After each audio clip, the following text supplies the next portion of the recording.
Hello everyone. Last video में आप लोग इन फादर्स प्रेजेंस पढ़ चुके। अब इसका क्वेश्चन आंसर आप लोगों को हम करवा दे रहे ब्लैक बोर्ड पर।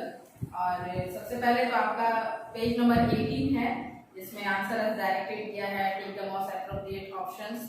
ठीक है, तो सबसे फर्स्ट में टिक द राइट आंसर्स में आप 1 नंबर में क्वेश्चन है कि Swaminathan had not touch his book. Swaminathan काफी टाइम से अपने बुक को छू तक नहीं रहा था बिकॉज क्योंकि आपका ऑप्शन है बी नंबर और बी नंबर का आंसर है द एग्जामिनेशंस वेयर ओवर, क्योंकि एग्जाम खत्म हो चुके थे और स्वामीनाथन अपने बुक को छुआ तक नहीं था, जिसकी वजह से उसके बुक्स पर काफी डस्ट और वेव्स वगैरह बन गया था।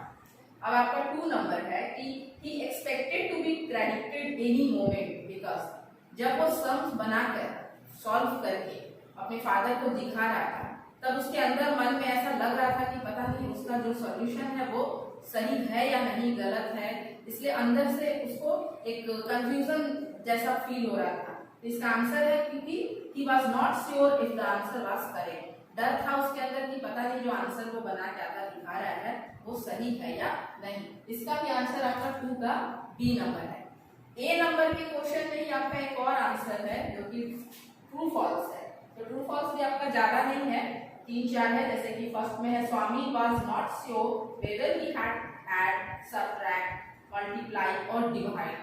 जब सम बनाने के लिए स्वामी को उसके फादर दिए तब स्वामी को पता ही नहीं चल रहा था कि उसने करना क्या है, उसको ऐड करना है, सब्ट्रैक्ट करना है, मल्टीप्लाई करना है या फिर डिवाइड करना है। क्या ये स्टेटमेंट सही था?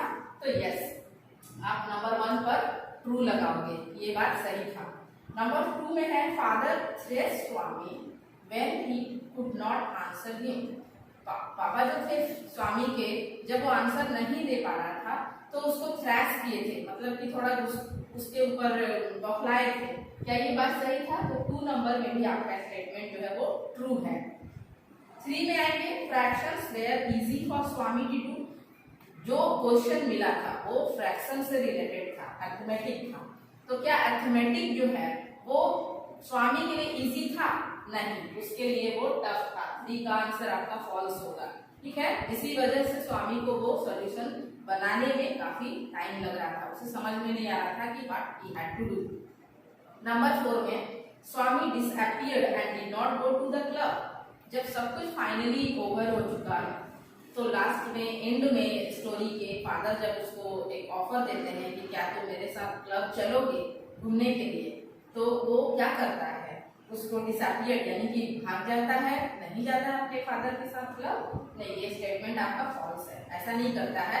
डिसअपीयर्ड तो होता है वो, लेकिन बहुत जल्दी अपने आप को रीट्रेस करके और फादर के साथ क्लब जाने को रेडी हो जाता है। तो यहाँ पर आपका ये कुछ ऑब्जेक्टिव्स था जिसको हम बना दिए हैं।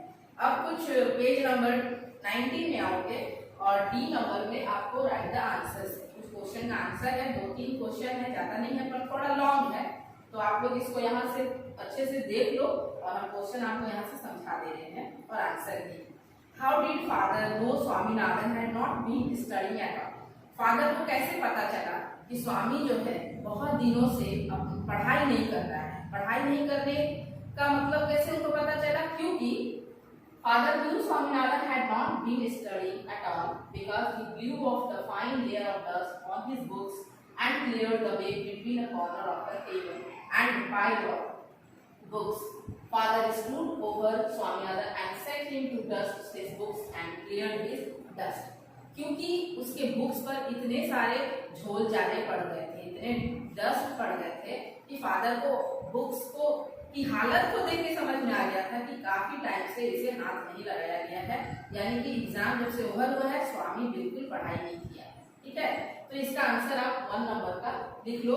फिर नंबर 2 का क्वेश्चन है आपका कि what does Swaminathan think of when he reads the sum. जब स्वामी को उसके फादर सम बनाने को दिए और बार बार जब वो सम को पढ़ रहा था तो क्या मन में सोच रहा था, क्या क्या क्या क्या ओपिनियन उसके दिमाग में आ रहा था। Why do you think he thinks of those things? और ऐसा वो क्यों सोच रहा था, ये आप अपने ओपिनियन से बताओगे। तो क्वेश्चन नंबर 2 में आपको जैसा कि बताया गया कि why does Swaminathan thinks of when he reads the sum। जब वो सम पढ़ता है तो क्या सोचता है और उसके दिमाग में किस तरह की बातें आ रही थी क्वेश्चन को पढ़ते हुए। तो आंसर आपका है Swaminathan thinks of when he reads the sum that whether the mangoes were ripe or unripe. उसके दिमाग में बार बार एक ही बात आती है कि वो जो मैंगोज थे वे कच्चे थे या पके थे, यानी कि राइप और अनराइप थे। सबसे पहले तो ये क्वेश्चन उसके माइंड में बार बार आता है। फिर है आई थिंक, हमारे हिसाब से मतलब कि स्वामी के हिसाब से, he thinks of those things because according to him the cost of 10 mangoes were improbable price if they were not ripe. क्योंकि अगर 10 मैंगोज के लिए 15 आना दाम रखा है बेचने वाला जो भी शॉपकीपर है, तो अगर मैंगोज कच्चे होंगे तो ये दाम उसके लिए सही नहीं थे, यानी कि उसको और सस्ते में ही बेचना चाहिए। ये बात बार बार स्वामी के दिमाग में आ रहा था कि राइप और अनराइप थे। सबसे पहले तो ये था। दूसरा में, अगर वो अनराइप थे तो ये जो भाव लगा हुआ है 10 मैंगोज के लिए 15 आना, ये इम्प्रोबेबल प्राइस है, यानी कि उचित दाम नहीं था। नंबर 3 में आपका है क्वेश्चन कि what does Swaminathan think about fraction and why. Fraction जो मिला वो स्वामी क्या सोचता है उस तरह के क्वेश्चन को देखकर, और क्यों सोचता है। तो बार बार उसके दिमाग में जो बात आ रही थी क्वेश्चन को देखकर, जो उसके अंदर ढेर गुण चल रहा था, वो नहीं बना पा रहा था। आंसर आपका कि Swaminathan thinks about fraction that it is an unpleasant topic.